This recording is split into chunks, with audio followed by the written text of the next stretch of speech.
Hey guys, Mosa here, and today I'm bringing you my Week 14 NFL Power Rankings.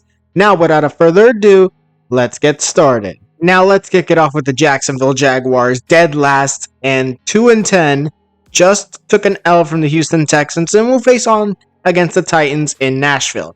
This is one of the four teams that were eliminated from playoff contention, obviously. So, this team is most likely to be a top 5 draft pick, in my opinion.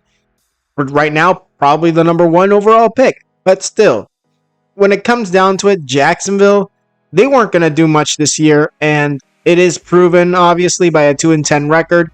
But disregarding that, the Jacksonville Jaguars would most likely benefit from this draft, as they could actually trade away the pick to a QB needy team, and then bam, they get Shedeur Sanders, and they get a buttload of first round draft picks. That's most likely what's going to happen. The Jaguars are just going to have to rebuild with a bunch of first round draft picks they get from this first overall pick, depending on if they get it. Now, on to the Tennessee Titans. We got the Titans at 3-9 going up against the Jaguars on Sunday, and they just took a massive L to the Washington Commanders. Now, when it comes to Washington, honestly, we all expected that. And Jacksonville, we're expecting them to lose to the Titans. The Titans have two options right now. Lose and get eliminated from playoff contention, or win and still get eliminated from playoff contention in the near future. Now, when it comes to the Titans, like the Jaguars, potentially like the Bears, and potentially like any other team that is 8-9 loss team, they are all not going to make it. I don't think that they're going to win all the rest of the games in the season, and then all of a sudden, okay, we made the playoffs. That's not what's going to happen. I don't think that's what's going to happen. And I think the Tennessee Titans will definitely prove that by losing this game against the Jacksonville Jaguars, because that is something that I could think is possible, as the Jaguars ruin their tank and the Titans get eliminated. Now on to the Chicago Bears at 4-8. Just took a devastating L from the Lions on Thursday night, or not Thursday night, but Thursday Thanksgiving game. And they'll take on the 49ers in San Francisco on Sunday. This team is going to get eliminated next week. I don't think this team, they had to fire Matt Eberflus after that horrific decision to not take a timeout at the end of the game against the Lions, which basically just ruined the Bears' chances on winning. That is a devastating loss that honestly we're not going to see the Bears come back from, whether it be with their interim head coach or someone else, doesn't matter. This team is going to lose to the 49ers. This team will be eliminated from playoff contention, whether it be this week or next week. One of the two, the Bears will be out of the playoffs. Now moving on to the Las Vegas Raiders, 2-10, just took a L from the Kansas City Chiefs. In a way, sort of like the Detroit Lions beat the Chicago Bears. But yeah, they're going to take on the Buccaneers next week in Tampa, but it is over for the Raiders, eliminated from playoff contention as well. The Chiefs did not win that game. The Raiders lost that game. That botch snap, illegal formation, whatever it was, I don't remember exactly the penalty. Then the Chiefs got back the ball. I sort of predicted that. I didn't predict it exactly how it went. As I said, it was going to be a fumble on the 1 yard line, recovered by the Chiefs in the end zone, something like that. But I predicted that it was going to be a turnover via a fumble by the Kansas City Chiefs. They then win the game. That's how I predicted it, even though I predicted in a different situation. This team, I honestly don't expect Antonio Pierce to be fired yet. He'll be fired at the end of the season. I think Mark Davis is going to do that. But for right now, this team, you better hope to lose every single game remaining, because guess what? You need Shedeur Sanders on your franchise as your franchise quarterback. Don't start him right away, but you'll need him. So start losing, lose the remaining 5 games, and then bam, you got your quarterback of the future. Now on to the New England Patriots, who are on a bye and just took an L from the Indianapolis Colts. I'm gonna be honest, this team now being eliminated after a 3-10 start on the year, they're most likely also like the Raiders, like the Jaguars, probably gonna be a top 5 draft pick. And realistically, I don't see much coming from this team. I see them mostly just trying to rebuild a team around Drake May. Like, they got their quarterback, so Shedeur Sanders is not going to be their pick, or even anyone else, or like Carson Beck or something like that. They're not going to be selected. Will Rogers, no, nope, nope, nope, nope. They're going to be selecting someone to protect, someone to catch, and someone to run for Drake May. And on defense, they're going to select some guys that are going to basically make up a grandiose defense like the 85 Bears, because honestly, this team doesn't need a quarterback. They have their future. Just build the team. You're probably not going to get the 85 Bears on defense. You're probably not going to get the Peyton Manning offense in 2013, but make sure you put the right tools around your quarterback and your team, and you'll get the best team ever. But for right now, Patriots are out of the playoffs. Now on to the Carolina Panthers. 3-9, just took an L from the Buccaneers and will take on the Eagles in Philly. Now, when it comes to the Carolina Panthers, just like the other 3-9, 3-8 teams, this team ain't making the playoffs. Top 5 draft pick, top 10 draft pick, somewhere in that area. Most likely top 5. This team, honestly, Bryce Young is doing decently. He's doing what he should have been doing, and it came after he was benched. He was benched and had to learn from Andy Dalton. That is what you need from your quarterback. Now that you got your quarterback, build the team around him. Use your drafts. Use your draft picks. Use your off-season. Sign free agents that will come to your team and make it better. Same goes for the draft. Just get everyone possible to build this team into a Super Bowl contender like you had back in 2015 with Cam Newton under center. In the end, it all comes down to how you build your franchise rather than do I got the best quarterback, because you can honestly win a Super Bowl with the worst quarterback in the league. Now on to the New York Giants at 2-10, just lost to the Cowboys on Thanksgiving and will take on the Saints at home on Sunday. This team, just like the Patriots, just like the Raiders, and just like I think it was the Jaguars, they have been eliminated from playoff contention. Giants are out. Honestly, new quarterback is needed. Maybe you can get Carson Beck. You never know. You're definitely not getting Shedeur Sanders unless you get the first overall pick. So unless you do, you're not getting Shedeur Sanders. Otherwise, I think what's going to happen is that they're going to select their quarterback in the first round, and then they need to start scourging offensive linemen, defensive linemen, and linebackers for your team. I think corner and receiving core and even running back, you've got a decent squad, or you can at least get some pieces from free agency. But mainly D-line, linebacker, and offensive line need to be looked at in this current draft coming up in 2025, because realistically, the Giants, they're needing on the offensive line. Now, look at what happened to Tommy DeVito. Not a good quarterback under a bad offensive line. Drew Lock, same thing. And Daniel Jones, same thing.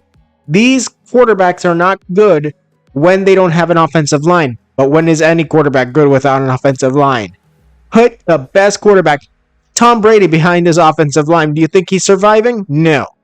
That is what I mean.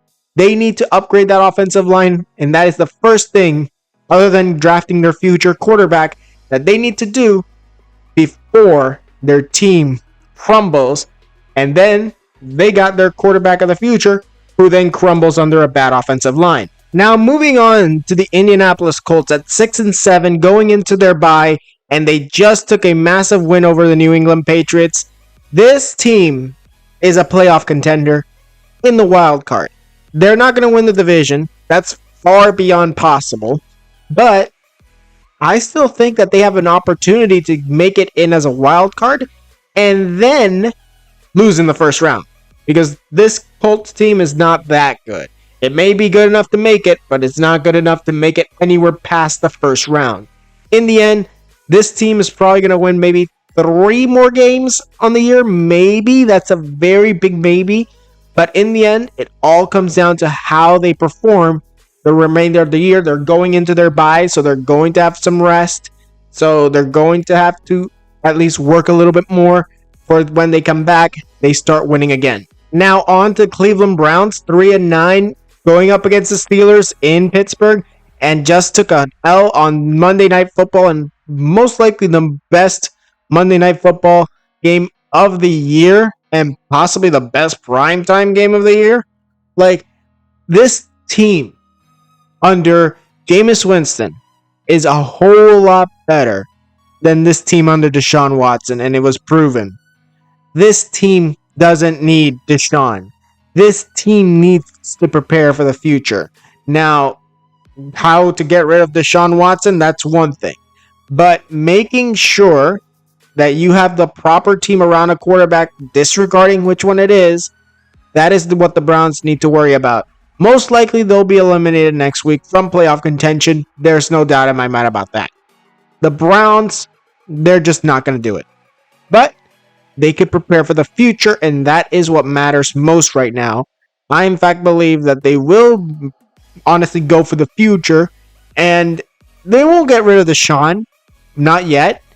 Maybe something happens in those court proceedings that then give the Browns a chance to void their contract with Deshaun Watson. Maybe that happens. Maybe it doesn't. In the end, it all comes down to how you can deal with Deshaun while making a football team around him, or how to get rid of him. Now, on to the New York Jets. And the Jets at 3-9 took an L from my Seattle Seahawks. Will take on the Dolphins in Miami. Now, this team, honestly, Aaron Rodgers has ruined the New York Jets. There's no doubt in my mind that getting a receiver like Devontae Adams is a good thing. But are you really going to strategize getting a receiver over, I don't know, winning games? Because, 3 wins on the year. And I think that maybe part of those wins were actually due to defensive matchups rather than offensive matchups. In the end, it all really comes down to, will the Jets honestly do anything with Aaron Rodgers after the year? Probably not. She's probably going to stay in New York. But in the end, it all really comes down to how the team will move forward next year, because by next week against the Dolphins, they most likely will be eliminated from playoff contention. Now on to the New Orleans Saints, who are 4-8, took an L from the Rams, and will take on the Giants in New York. Now, when it comes to the New Orleans Saints, honestly, just like a buttload of other teams who are 4-8 or just 8 losses on the year, they're going to be out of the playoffs. Middle of the pack team, most likely. Top 10, top 15 draft pick. In the end, it all comes down to how you build your team past Dennis Allen. Obviously, Allen was fired through this season a few weeks ago. In the end, it all really comes down to how you build the team for the future in 2025 rather than winning anything else this year, because realistically, the New Orleans Saints ain't getting in. They are going to be eliminated by next week. Now, moving on to the Cincinnati Bengals, we got the Bengals. Honestly, they lost to the Pittsburgh Steelers in a very tough matchup. 4-8, they're going up against the Cowboys on Monday night in Dallas. Now, when it comes to the Bengals, they are also not going to be making no playoffs. They are going to be out of the playoffs. Most likely, they will most likely not lose to the Cowboys. But even if they win or lose, I think that they might actually end up getting mathematically eliminated. So I don't see the Bengals, whether they win or lose. This game's not going to make a difference, because most likely they lose the next week after that, and bam, game over for the Bengals. Prepare for the offseason, because that's where you are going. Now, moving on to the Dallas Cowboys, 5-7, just took a win on Thanksgiving against the New York Giants, and will take on the Bengals on Monday night. Now, when it comes to the Cowboys, they will also be eliminated, not next week and not the week after that, probably the week after that. In the end, it's going to end up badly. They don't got Dak. They don't got some of those players that they really need. In the end, this is a team that Jerry Jones should have actually built rather than just saying, oh, we're all in. Well, look at what all in gave you. A losing season, because that's what the Dallas Cowboys will be getting by the end of this year. Now, moving on to the Atlanta Falcons. 6-6, took an L from the Chargers and will go up against the Vikings in Minnesota. Now, when it comes down to the Minnesota Vikings, I honestly believe that the Minnesota Vikings will do a lot better than the Atlanta Falcons this Sunday. The Falcons, honestly, they are a team on the downturn. The Bucks are getting close to just moving up ahead of them in the division. This team is just battling for all marbles, and honestly, all the marbles are just falling on the ground. And basically, I think that there might be a chance that the Atlanta Falcons not only get eliminated from playoff contention. Honestly, it's not going to be a tiebreaker, because tiebreaker, I think Falcons get it. In the end, when it comes down to it, the Buccaneers will somehow make it in and eliminate the Falcons. Now, moving on to the Tampa Bay Buccaneers, who are 6-6.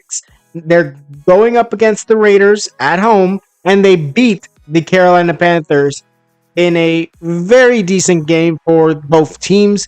In the end, it comes down to who is better, the Bucs or the Falcons. I've just said the Falcons might get the loss here for the division and be eliminated, but the same can go for the Buccaneers. It's really a head-to-head matchup between the Falcons and Bucs on who makes it in and who doesn't. Just forget, obviously, about the Panthers. Forget about the Saints. Unless all teams have a losing record, there is no way either of those two will get any chances at the division. So, honestly, Tampa, they're the most likely favorites to get that division title over the Falcons. Now on to the LA Rams, who are 6-6, just took a win from the New Orleans Saints, and they'll take on the Buffalo Bills at home. Now, when it comes down to the Los Angeles Rams, they are middle of the pack in the division, and most likely that the Cardinals and the Rams would either be eliminated or they would be a division champion. That's what most likely will be in the NFC West. The Seahawks have a clear advantage right now, but that advantage could be swiped away from the Seahawks at any moment, especially with this game coming up against the Cardinals. In the end, it really comes down to, can the Bills win this game against the Rams? Maybe, maybe not. And in the end, how will the Rams perform for the rest of the year? Because if they do not get the remaining, I think it's 5 games. I think it's 5. If they don't get them, they're out of the playoffs. Now, moving on to the Miami Dolphins at 5-7. They just took an L from the Green Bay Packers on Thanksgiving night. And then we move on to the New York Jets, who is their opponents for the Sunday's game in Miami. This team is honestly trying their best. They're trying to best their comeback. They got 5 games remaining. They win all 5. They're 10-7. They probably make the playoffs. But is that possible? It's kind of a big chance for the Miami Dolphins, but still, it is a possibility. In the end, it all matters on how Tua is the one that responds, because honestly, the Tua, if he's not on the field, this team is horrible. When he's on the field, it's either bad or good. It's honestly flips from time to time. His health is the reasoning why the Dolphins had so many losses, where he wasn't playing and you had Tyler Huntley and Skylar Thompson just losing games like crazy.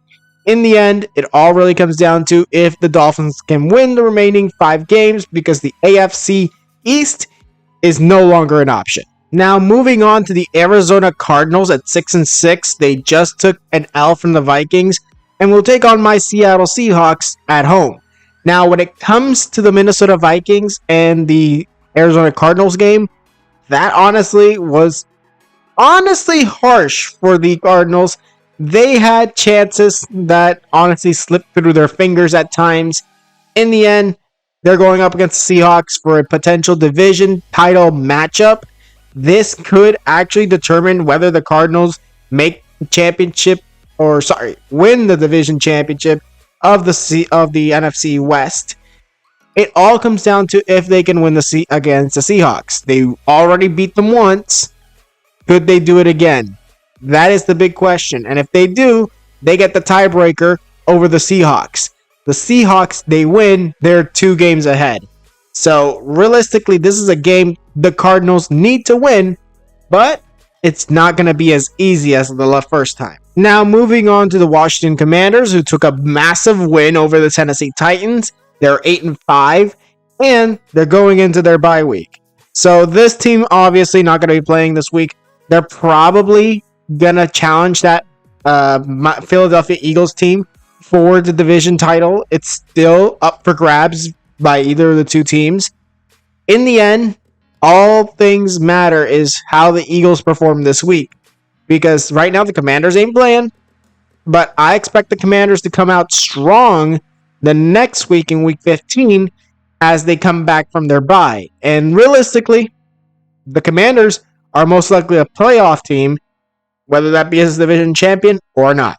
Now, moving on to the San Francisco 49ers, who are 5-7, just took an L on, I believe it's Sunday Night Football against the Bills, and they're going up against Chicago Bears at home. Most likely, they'll beat the Bears. That is most likely. Now, this team has gone from being the lone team to basically dominate the NFC West for so long. Now, they're going down the trash chute. This year, they ain't making it. I'm guaranteeing it. San Francisco ain't making it, whether it be 3rd or 4th place in the division, doesn't matter. They're not going to make it. In the end, it's Seattle, Arizona, or Los Angeles for the division title. San Francisco is out of it, in my opinion, even though they're just 2 games behind. Like, they could potentially hope for a collapse of the Seahawks, Cardinals, and Rams, but that's probably not going to happen. Maybe a few teams, but not all of them. Now, on to the Denver Broncos, who are 8-5 and defeated the Cleveland Browns on Monday Night Football. And honestly, like I said it before, best Monday Night Football game of the year, and will be going into their bye week. Now, when it comes to Denver, Bo Nix is definitely in contention for that Rookie of the Year. He has been incredible. Jaden Daniels of the Commanders has been incredible. But it's really up to one of the two. I think Bo Nix might have it. Honestly, this team is making the playoffs. Wild card, though, but they are making it. I, in fact, guarantee that. Bo Nix will probably lose or win one game and then lose the next. You never know. In the end, he could possibly be the first rookie quarterback to make the Super Bowl and win it, for all we know. But in the end, I'm thinking that Denver is going to make the playoffs. I think that Bo Nix is most likely Rookie of the Year. And I think maybe they win one game in the playoffs. You never know. In the end, it all really comes down to how Bo Nix will play for the upcoming remaining 4 games of the season, if I'm not mistaken. Now, moving on to my Seattle Seahawks at 7-5. Just took down the New York Jets in their home stadium. And then they'll be facing off against the Arizona Cardinals in Arizona. Like I said with Arizona, this is a game for the division, and I expect the Seahawks to come all out for this game, just like they did against the Jets, and it's probably going to be a close matchup, but in the end, if Seattle wins, they got a 2-game advantage. If Arizona wins, they get the tiebreaker if they tie with the Seattle Seahawks via records. So that's the fear of the Seattle Seahawks, that the Arizona Cardinals would win and tiebreaker would be on their side. In the end, I really hope for the Seattle Seahawks to not only come out with the win, but for the next few games, end up winning enough to get the division title. Now at number 10, we got the Los Angeles Chargers. 8-4, took a win from the Falcons, and will take on the Chiefs on Sunday night in Kansas City. This game is going to be one to watch. The Chiefs versus the Chargers. We already saw how the Chiefs beat the Chargers the first time, but this time, maybe a little bit different. I think that Justin Herbert and the Chargers have a little bit of a chance on taking down Patrick Mahomes and the defending champions, back-to-back champions, by the way, from having another win in their column, rather giving them another L in their other column, and solidifying the Chiefs as not the best team in the NFL, because even though they're technically tied with the Detroit Lions, I, in fact, myself, believe the Chiefs to be the second best team in the National Football League. But not all people think that way. They still think the Chiefs are number one and the Lions are number two. I still believe the Chiefs are below the Lions right now, but a loss will solidify them as the second, maybe even third best team in the National Football League. Now on to the Houston Texans, where the Texans took a win from the Jacksonville Jaguars, and they're going into their bye week at an 8-5 record. Now, this Texans team, honestly, is going to win the division. I don't see them losing the division to the Colts or anything like that, and that's the only team that really would rival them for that. I think they will make it in. I think the Colts might make it in as a wild card. It all really depends on how this team, who is, in my opinion, the 9th best team in the National Football League this week, I think that this team is honestly better than their record says. Honestly, there have been some hiccups, and honestly, those hiccups have hurt the Texans badly. I still think they're one of the top teams, and they'll keep going up. Although they didn't go up this time, I think that they'll go up next time. Not this week in week 15, the upcoming season week, but we're talking about the week 16 after their matchup in week 15. It all really depends on how they perform for the rest of the year, and I think they'll be doing just fine. Now on to the Baltimore Ravens at number 8, 8-5, took an L from the Eagles, and honestly, going into their bye week, they're going to have to help themselves, because realistically, this team is going to have some issues as they are still behind the Pittsburgh Steelers, at least by one game. If you want to include their losses, then maybe two. In the end, it all really comes down to how the Steelers perform against Cleveland, because if Cleveland is able to beat Pittsburgh in this matchup against them, honestly, that will give more of a pass on Baltimore. They will have a chance to go up and try and take down the Pittsburgh Steelers and really get the division title. In the end, it really comes down to how the Steelers perform and if the Ravens can win the remaining games they have left. Now at number 7, we got the Minnesota Vikings, 10-2, just took down the Cardinals and will take on the Falcons. Now, this game against the Falcons is going to be a tricky one. It's still going to be clear that the Vikings are just going to be one game behind the Detroit Lions. It really all comes down to how the Lions perform and how the Vikings perform, because if the Vikings lose one game, I'm giving it to Detroit. Honestly, if they lose this game, Detroit most likely ends up winning the division. Not next week, not the week after that, but eventually they will get enough wins to mathematically eliminate the Minnesota Vikings. In the end, the Vikings are going to need a lot more than just them winning every single game. They also have to hope that at the least 2 games lost by the Detroit Lions. Now moving on to the number 6 team, we got the Pittsburgh Steelers, 9-3. They just took a win from the Bengals, and they will take on the Browns at home. Now this game is crucial when it comes to their division race between them and Baltimore. They need to win every single game until it is mathematically impossible for the Ravens, which would be, let's say, 12 wins. So 3 more games and they basically win the division. That's all they need. Pittsburgh needs 3 wins. That's all. Now, if they can do it, well, that's on them. But that's what they need to win against the Baltimore Ravens. They lose 3 games, and Baltimore has a chance. Otherwise, and by the way, Baltimore would have to win every single game they have remaining in order to do so. So, in the end, it's still in favor of the Pittsburgh Steelers to win the division. But you never know. Weird things have happened. Now on to the Philadelphia Eagles at 10-2. They just took down the Ravens, and they're going up against the Carolina Panthers at home. Now, when it comes to the Panthers game, that's easy. That's an easy win. But realistically, the Eagles need more than an easy win. Honestly, they still have the ball in their park over the Commanders, but a few strategic losses, and the Commanders could actually just sweep over the Philadelphia Eagles and win that division. I think both teams make the playoffs anyways, but it really all comes down to how Philly performs. Because if I'm not mistaken, they still have one game left against the Commanders, and if they have a high record, that defines who wins the division and who doesn't. And realistically, the Eagles have the better chance, but better chances aren't always the thing that happens, as maybe they'll end up losing. Now on to the Green Bay Packers, number 4.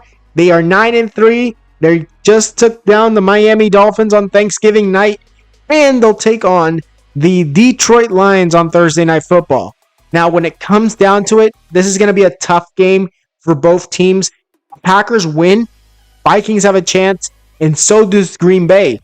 They are the two teams that can actually rival for the division title still, and it all comes down to how Detroit performs.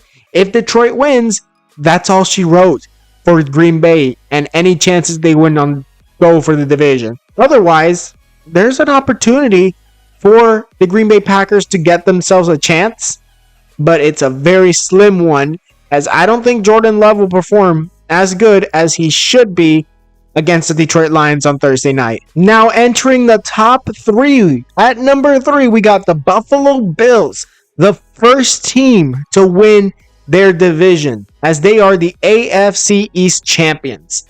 Now, when it comes down to it, they are 10-2. They just took a win from the 49ers on Sunday night, and they'll take on the Rams in Los Angeles on Sunday. This team is in. They are the first division champions. They are in the playoffs. There's no way they move out. Now they're looking for that number 1 seed, but they'll have to battle with KC in order to get it. So in the end, Josh Allen, who's, by the way, apparently on Thanksgiving or somewhere around that, he actually proposed to his girlfriend, Haley Steinfeld. I think that's how her name is. I don't remember. I do remember she's an actress from Marvel. That's one thing. But in the end, congratulations to Josh and Haley for that. In the end, when it comes down to it, this Buffalo Bills team is really on a rise, and I think they are the guys to potentially take down the Kansas City Chiefs finally and destroy their chances at getting a three-peat. For the very first time in NFL history, a team has done so in the Super Bowl era. Now, moving on to the Kansas City Chiefs, who are 11-1. They just took down the Las Vegas Raiders, whether that be by their own hand, that's different. And they will take on the Los Angeles Chargers at home on Sunday Night Football. Now, when it comes to the KC Chiefs, the Kansas City Chiefs, I don't know why I called them KC Chiefs, but in the end, they are the second team, or at least the first, one of the two. Well, actually, no, they're technically the first team to clinch the playoffs. The second was the Bills, who clinched their division. The Chiefs have only clinched their playoff spot, not their division. That comes down to how they play against LA and how Denver does. Those two teams are still in contention, so realistically, they have not yet won it. So, in the end, Patrick Mahomes is going to have to do something, because honestly, this has been a down year for Mahomes. This has been a down year for the Chiefs. Even if they've been winning, this record doesn't say what the Chiefs really are. Chiefs should be at least 5-5, somewhere around that area. 5-6, who knows really? This team should not be 11-1. They have not been performing. They have been getting lucky, and that's all. Because honestly, I don't know how many chances do we get of the Chiefs just making a play that honestly gives them an incredible advantage. So, honestly, this is going to be a tough matchup, but still, the Chiefs win this, and they might actually clinch the AFC West title. Now, moving on to the Detroit Lions at number 1, 11-1. They have just taken down the Chicago Bears by the Bears' own mistake and will take on the Green Bay Packers on Thursday Night Football. This team, I'm not sure if they actually clinched the playoffs. Honestly, I haven't really looked up all the teams that have clinched the playoffs. I think they have. But regarding that, this team is still fighting for a division title, and it's in between Green Bay, Minnesota, and themselves. Green Bay loses this game, they're out of it. And Minnesota, they keep winning. They actually will keep just following right behind, as they only one game behind the Minnesota Vikings. Sorry, behind the Detroit Lions. And realistically, the Detroit Lions are the most likely winners of that division. But you never know for certain, especially when the Vikings are only one game behind. Now, that was it for this video. Tell me what you guys think in the comments below. Tweet me any video ideas. Also, tell me down in the comments below, who do you think should be higher and who do you think should be lower? Tell me down in the comments below. Now, like this video if you liked it, subscribe, and hit the notification if you want more videos. And I'll see you guys next time.